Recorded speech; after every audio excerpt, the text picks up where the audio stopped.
Bagi teman-teman yang baru tahu mengenai informasi CPNS atau baru-baru tahu ya atau baru-baru menggali informasi mengenai CPNS, ataupun bagi teman-teman yang sudah pernah menggali informasi mengenai CPNS dan P3K tapi masih sedikit pengetahuannya dan masih banyak problem ya untuk pendaftaran CPNS dan P3K. Jadi pada video kali ini kakak akan menyampaikan atau mereaction mengenai video dari panitia BKN, dan itu keluhan-keluhan dari teman-teman. Jadi yang teman-teman kirim kemarin ya di help check ya, teman-teman kirim, dan situ akan beberapa akan dijawab di video ini. Jadi teman-teman jangan skip video ini ya.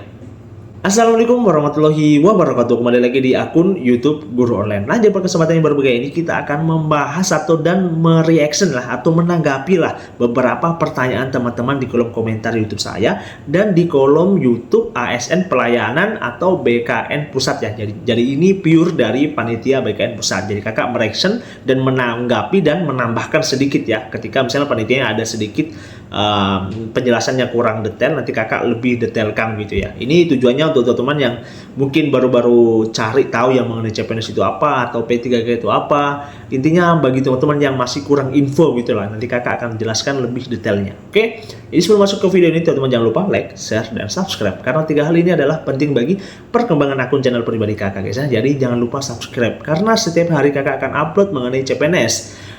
Baik itu CPNS pembuatan akun maupun masa sanggah atau soal-soal juga akan bahas semuanya. Jadi jangan lupa subscribe dan nyalakan notifikasinya. Langsung kita masuk di videonya. Oke, jadi ini jadi kakak ambil ya dari YouTube ya, dan dari YouTube Q&A seleksi CASN tahun 2023 dari akun YouTube ASN pelayanan ASN Pusat ya atau panitia BKN. Jadi di sini ada beberapa narasumber. Itu pertama dari panitia ya, tetap Kak Fatin, ada Kak Indana Sulfa, ada juga Kak Gali, sama yang terakhir itu ada Kak Atim ya. Jadi ada 4 orang narasumber untuk menjawab seluruh keluhan-keluhannya teman-teman. Jadi Q&A ini bukan hanya satu, nanti mungkin ada keduanya dan ketiga dan keempat ya. Intinya nanti beberapa pertanyaan yang teman-teman tanyakan akan dibuatkan videonya penjelasan dari tim panitia, dan kakak akan reaction setiap harinya ya. Oke, langsung kita masuk di videonya ya. Akan menjawab pertanyaan umum yang masuk ke helpdesk SCASN mulai dari hari pertama sampai dengan hari ini. Oke, langsung saja kita masuk ke pertanyaan pertama ya. Jadi pertanyaan pertama itu apa sih ASN Karir? Oke, bisa dijawab oleh Mas Gali. Baik, jadi ASN Karir itu sebagai portal lowongan kerja ya, baik sebagai CPNS maupun P3K yang dibuka oleh instansi pusat dan daerah. Jadi portal ini menyediakan informasi setidaknya mengenai persyaratan, lokasi penempatan, serta tentang penghasilan dan deskripsi pekerjaan. Sehingga harapannya masyarakat yang akan melamar itu mempunyai gambaran mengenai pekerjaan yang akan dilamar. Nah, saat ini portal ASN Karir hanya dibuka saat persetujuan formasi semua instansi telah disetujui oleh Kemenpan. Nah, kedepannya menurut Menteri PAN-RB yang infonya juga bisa diakses di situs-situs pemerintahan, pengangkatan ASN itu tidak lagi setahun sekali atau 2 tahun sekali. Namun bisa saja saat, sehingga nanti ASN Karir ini akan terus menyediakan informasi lowongan selama ada kebutuhan formasi CPNS maupun P3K dari setiap instansi. Demikian, Mbak. Nah ya, ini sebenarnya menjawab ya beberapa pertanyaan yang teman-teman sering tanyakan ya di kolom komentar. Apakah misalnya PNS itu baru terbuka 2 tahun sekali ya? Dan ini langsung dijawab oleh Pak Gali ya di tim panitia pusat. Beliau mengatakan bahwa bisa jadi dalam 1 tahun itu bisa jadi ada 2 seleksi CPNS tahun misalnya CPNS ya atau P3K. Jadi tidak harus 2 tahun gitu ya. Ini jawaban pasti ya dari panitia. Dan tadi ada juga namanya ASN Karir, itu adalah web resmi ya untuk yang baru dibuat ya dari pemerintah. Itu yang bertujuan untuk memberikan informasi khusus ya untuk teman-teman, baik itu lowongan, informasi dan sebagainya. Dan kakak kemarin kan sudah jelaskan juga di playlistnya kakak. Kalau misalnya teman-teman mau lihat, boleh di mungkin judulnya saya lupa ya, coba teman-teman cari saya di playlist. Ada cara buat akun sama informasi terbaru mengenai CPNS. Mungkin di bagian cara atau informasi terbaru mengenai CPNS ya, mungkin kakak taruh di sana. Jadi kakak sudah jelaskan ini mengenai ASN Karir itu isinya apa, tulisnya apa, kakak sudah jelaskan serinci mungkin. Jadi teman-teman Bagi yang masih belum tahu ya web apa yang kita gunakan atau web apa untuk CPNS tahun 2023 itu kita gunakan adalah web ASN Karir ya. Oke, kita lanjut ya di pertanyaan kedua. Tadi pertanyaan satu ya. Jadi menurut kakak masih awal yang bagus lah ya. Kita mulai lanjut.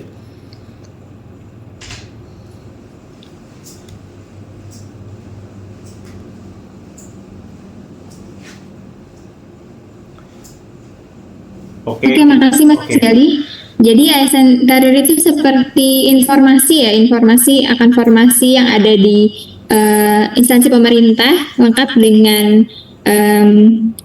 informasi jabatan, lalu kemudian range pendapatan ya, benar ya Mas Gali ya? Betul. Oke, latar belakang pendidikan juga ada ya di dalamnya. Ya, jadi semua informasi yang mensyaratkan jabatan itu boleh dilamar oleh siapa saja, termasuk kualifikasi pendidikan tadi.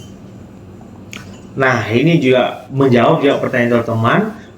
Jadi untuk ASN Karir ini untuk semua jurusan ya, bagi jurusan agama, jurusan sastra, jurusan teknik atau jurusan kedokteran semuanya ada. Jadi bagi teman-teman yang kemarin bertanya apakah CPNS itu bisa untuk semua jurusan, bisa ya, tergantung formasinya teman-teman yang teman-teman akan incar. Jadi semua akan disediakan apapun itu formasinya, tergantung jabatan apa yang teman-teman pilih. Cuma untuk keseluruhan jurusan dari panitia BKN mengatakan bahwa keseluruhan bisa diterima ya, tergantung jabatan yang teman-teman pilih gitu ya.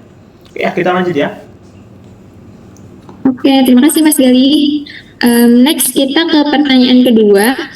Jadi itu bagaimana alur pendaftaran CASN di 2023 ini? Bisa dijawab? Nah, ini pertanyaan yang bagus ya, bagaimana alur pendaftaran ya. Seharusnya ini saya reaction dari kemarin-kemarin ya, karena ini banyak yang menanyakan bagaimana alur pendaftaran mengenai CPNS tahun 2023. Cuma sebenarnya kakak sudah bahas ya di video-video sebelumnya, dan itu kakak ambil juga dari web ya atau portal ASN Karir. Jadi lebih bagus ya. Ini cuma penjelasan secara singkat ya dari Bu Atim nanti ya yang jelaskan mengenai alur pendaftaran CPNS secara umumnya saja ya. Cara detailnya ada ya di video kakak, tinggal teman-teman cari aja alur pendaftaran CPNS tahun 2023 ya. Kita lanjut ya, jawaban Ibu Atim bagaimana ya? Baik, terima kasih. Itu untuk alur pendaftaran di tahun 2023 ini masih hampir sama dengan tahun-tahun sebelumnya. Yang pertama, pelamar harus membuat akun terlebih dahulu di sscsn.bkn.go.id. Nah, jadi untuk alur pendaftaran yang pertama yang teman-teman harus lakukan adalah membuat akun ya. Tutorialnya kakak sudah buat di YouTube-nya kakak, tinggal cari aja di playlistnya kakak ya, cara buat akun CPNS tahun 2023. Lanjut ya. Daftar. Kemudian setelah terverifikasi NIK-nya, kita sudah bekerja sama dengan Dukcapil untuk menvalidasi bahwasanya NIK itu memang valid atau tidak. Kemudian apakah NIK tersebut sudah terdaftar sebagai ASN atau tidak, itu juga sudah dicek saat kita melakukan pembuatan akun. Kemudian yang berikutnya yaitu ketika sudah membuat akun, kita mengisi password maupun kelengkapan data pengaman lainnya, kita lanjut untuk login di daftar ya, di aplikasi daftar sscsn/daftar. Kemudian nanti kita akan masuk di halaman biodata atau langkah-langkah pertama yaitu melengkapi biodata. Nah, jadi itu langkah keduanya ketika teman-teman sudah punya akun ya, sudah sesuai, sudah mengisi data, mengisi password dan sebagainya, dan pengaman ya. Kalau sudah itu, teman-teman langsung masuk dan login ya, tetap di ASN Karir. Teman-teman login, setelah itu langkah pertama itu pengisian biodata dan sebagainya, sampai di terakhir itu adalah resume. Dan video itu kakak juga sudah upload di playlistnya kakak. Nanti teman-teman kalau masih belum tahu secara detail, teman-teman bisa langsung klik aja video kakak di playlistnya kakak, karena ini penjelasan umumnya dari Bu Atim. Jadi secara detailnya beliau tidak jelaskan ya, tapi kakak sudah jelaskan di video-video sebelumnya kakak. Jadi teman-teman kalau berminat atau ingin tahu ya, teman-teman cari aja, ada ya di video kakak di playlist cara buat akun dan cara daftar CPNS tahun 2023 ya. Kita lanjut dari penyampaian dari Bu Atim lagi. Nah, melengkapi biodata di sini sudah memilih jenis seleksi, kemudian formasi instansi dan jabatan sesuai dengan pendidikan yang dimiliki oleh pelamar. Kemudian yang berikutnya, yang kelima, yaitu mengunggah persyaratan dokumen dan kemudian memeriksa kembali. Nah, di unggah dokumen ini teman-teman pelamar juga harus memastikan sudah memiliki akun e-materai, karena ketika unggah dokumen ada persyaratan dokumen yang harus menggunakan e-materai, yaitu surat lamaran, kemudian surat pernyataan. Nah, itu teman-teman harus sudah memiliki akun e-materai, kemudian nanti melakukan stamp e-materai secara online atau pembubuhan. Selanjutnya, setelah dokumen diunggah dan pelamar yakin untuk melamar di formasi tersebut, maka teman-teman sudah masuk kepada resume dan kemudian submit. Pada saat itulah apa yang sudah diunggah dan sudah diisi oleh pelamar sudah tidak bisa lagi untuk diupdate. Kemudian akan lanjut pada Nah, ini juga jawaban dari Bu Atin ya. Ini jawaban juga bagi permasalahan teman-temannya yang mau atau ingin mengubah data ketika sudah mengakhiri pendaftaran. Itu dijawab langsung ya oleh Bu Atin, dan beliau mengatakan bahwa tidak boleh atau tidak boleh adanya update data ketika sudah teman-teman memilih akhiri pendaftaran. Jadi ketika teman-teman sudah akhiri pendaftaran, itu artinya teman-teman sudah siap ya apapun data yang teman-teman upload begitu ya.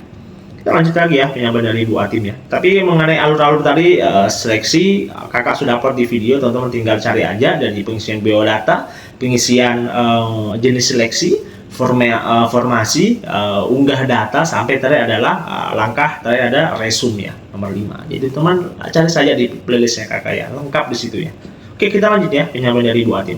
pada proses verifikasi yang dilakukan oleh instansi, kemudian nanti pelamar jika diumumkan bahwa yang bersangkutan lulus, selanjutnya teman-teman bisa cetak kartu ujian untuk melakukan ujian SKD untuk CPNS dan ujian SKT atau seleksi kompetensi untuk teman-teman P3K.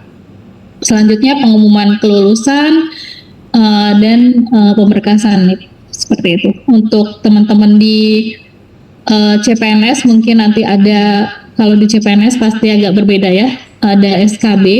Kemudian untuk di teknis juga harap dipastikan teman-teman mengecek kembali apakah formasi yang dilamar itu membutuhkan SKT atau seleksi kompetensi tambahan. Jika teman-teman melamar di P3K teknis dan disyaratkan untuk mengikuti seleksi kompetensi tambahan, maka setelah melakukan seleksi pertama teman-teman diumumkan lulus, maka teman-teman harus melanjutkan untuk mengikuti seleksi kompetensi tambahan yang diadakan oleh masing-masing instansi. Nah, ini sebenarnya cukup kompleks ya pembahasan dari Bu Atin ini ya, cukup kompleks. Jadi untuk CPNS itu agak berbeda ya dengan P3K, apalagi P3K teknis ya, teknis guru sama kesehatan agak beda ya sama dengan CPNS. Nah, karena kalau CPNS itu namanya SKD ya. Nah, kalau yang tadi mengenai yang teknis atau P3K itu tadi SKT ya. Kalau nggak salah tadi, ulang-ulang apa ya tadi yang beliau sampaikan. Ini yang mengenai agak beda ya. Jadi antara seleksinya CPNS sama P3K itu berbeda.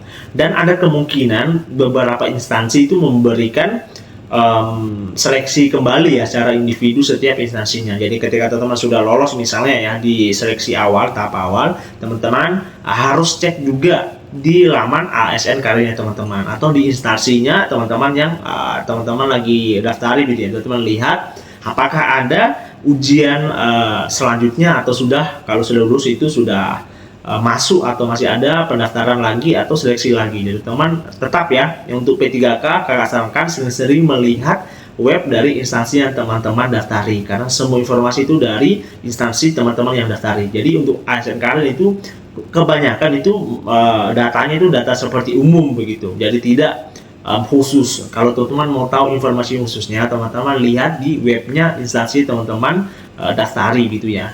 Itu ya intinya teman-teman. Kalau mengetahui lebih khususnya, teman-teman harus lihat di web instansi atau jabatan yang teman-teman pilih gitu ya.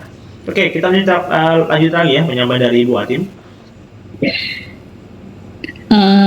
Kemudian nanti jika sudah diumumkan hasilnya dan pengumumannya itu lulus, maka teman-teman bisa melanjutkan untuk proses penetapan NIP.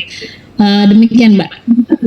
Nah, jadi kalau misalnya sudah lulus semua ya, sudah lulus seleksi tadi SKB, seleksi lagi yang P3K seleksi juga sudah lulus, seleksi lagi dari SKB ya, untuk CPNS SKB dari setiap instansi. Kalau sudah lulus semua, nanti ada penetapan NI ya. Jadi setelah itu NIP ya, jadi setelah penentuan itu teman-teman sudah dipastikan akan lulus. Nah, untuk jadwalnya juga, jadwalnya pengumuman dan sebagainya kakak juga sudah upload di videonya kakak. Jadi di playlist juga itu, kalau nggak salah judulnya informasi terbaru CPNS tahun 2023. Teman-teman cari aja di situ ya. Oke, kita lanjut lagi ya di pertanyaan ketiga.